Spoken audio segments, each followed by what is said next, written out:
എറണാകുളത്ത് പട്ടാപ്പകൽ വയോധികയെ വീട് കയറി ആക്രമിച്ചു. പിറവം സ്വദേശി ലില്ലി പീറ്ററിനാണ് അയൽവാസിയുടെ ആക്രമണത്തിൽ പരിക്കേറ്റത്. വ്യക്തിവൈരാഗ്യമാണ് ആക്രമണത്തിന് പിന്നിൽ.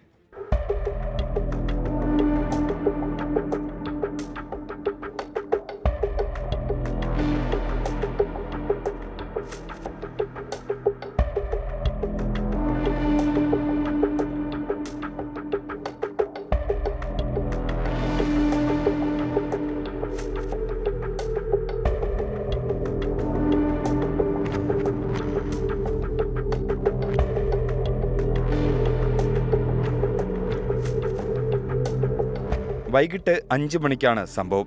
പിറവം മുളക്കുളം സ്വദേശി ജീസിന്റെ വീട്ടിൽ അതിക്രമിച്ചു കയറിയാണ് അയൽവാസി ഷിബു പീറ്റർ ആക്രമണം നടത്തിയത്. ജീസിന്റെ അമ്മ ലില്ലി മാത്രമാണ് വീട്ടിലുണ്ടായിരുന്നത്. ലില്ലിയുടെ കഴുത്തിൽ വാക്കത്തി വെച്ച് ഭീഷണിപ്പെടുത്തി മർദ്ദിക്കുകയായിരുന്നു.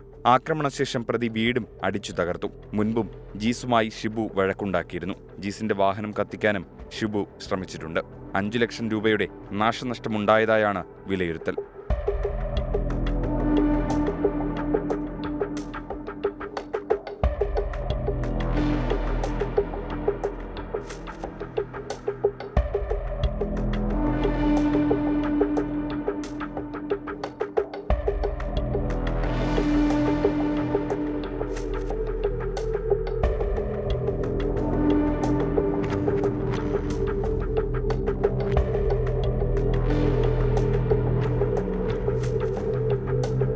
പരിക്കേറ്റ ലില്ലിയെ പിറവം താലൂക്ക് ആശുപത്രിയിൽ പ്രവേശിപ്പിച്ചു. പ്രതി ഷിബു ഒളിവിലാണ്. പിറവം പോലീസ് കേസെടുത്ത് അന്വേഷണം തുടങ്ങി. 24 കൊച്ചി.